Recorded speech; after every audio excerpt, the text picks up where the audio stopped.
Alright, so I finished the welding on the side now. At least the outside is done. The floor is still a big caving hole. The next step is going to be taking down the old Bondo that was on the side to try to flatten it out a little bit. It's not like ridiculously noticeable that I've done something to the side. This week I started off by cleaning and painting the inside of the rocker panel I had just finished welding. I used a paint called POR 15. I use this stuff a lot because other than being a super durable and thick paint, it's also a rust encapsulator. If any small amount of rust is left over, this stuff will keep it from growing. Putting some POR on the pinch welds is also a good idea. It fills up any gaps and doesn't let any water in. Be careful not to spill any though, because cleanup is difficult.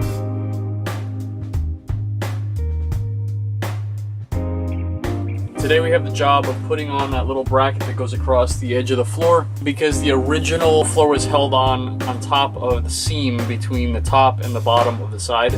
And since the new piece that I have installed is only one piece, it doesn't have a seam there. So in order to get the floor like nice and straight, I'm gonna use the other sides of the seam that I didn't cut. I'm gonna put an L bracket of steel down, weld it to the side, and then I'll weld the floor to that. The only issue with this bracket is that it was bent at a 90-degree angle, and the side of the car is slightly rounded. This meant that either the floor or the bracket needed to be bent.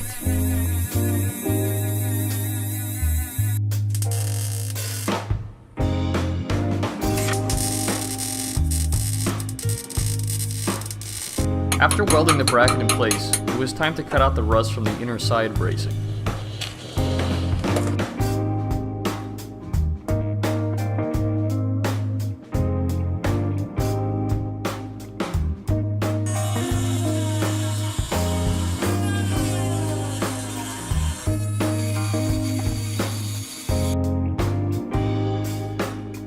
Now I don't have many metal fabrication tools, so it wasn't easy getting good straight bends with vice grips and a hammer. But hey, that'll work.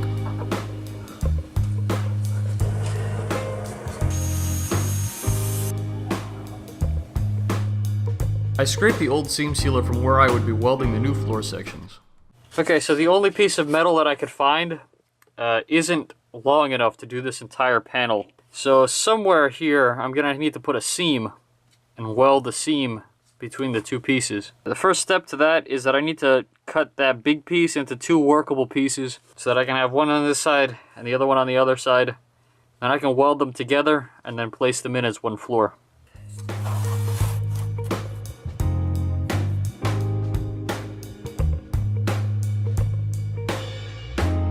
I decided that bending the bracket would have been very difficult, so the floor needed a slightly bent edge.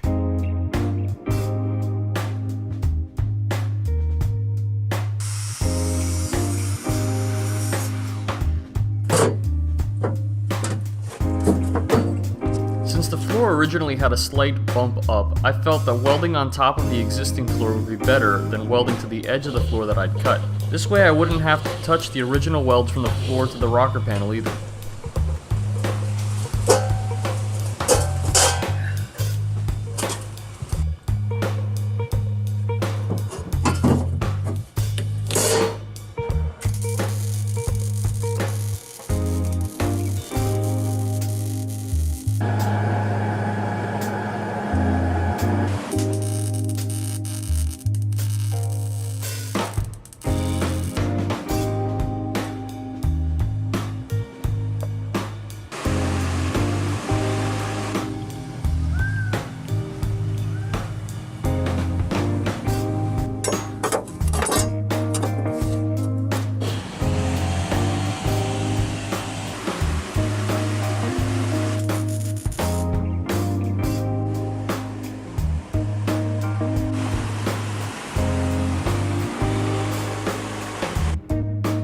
Okay, everything is in.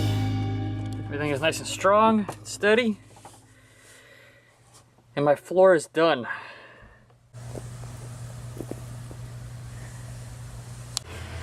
I went back over the floor with some POR 15 just to make sure that everything was sealed up right. I'm finally finished with the floor welding. I'm also going to be taking all the insulation out of the car, like from the doors, from the sides, and from the ceiling. and I'm gonna be replacing it with this foam board. It's like poly ISO, I don't know. It's supposed to have like an R rating of, what is it, 4.9? The minimum R rating of 4.9. So it should be a lot better than just fiberglass insulation.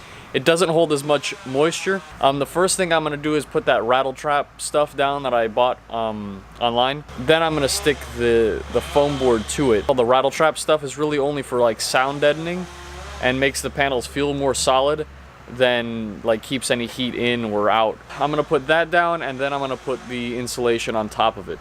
But that's a job for next week. For now, I can finally get some sleep knowing that the difficult part is over and that my floors are finally solid again. Thanks for watching. See you next time. It doesn't hold as much moisture. Doesn't hold as much moisture. Oh my god, that's a tongue twister right there. It doesn't hold as much moisture.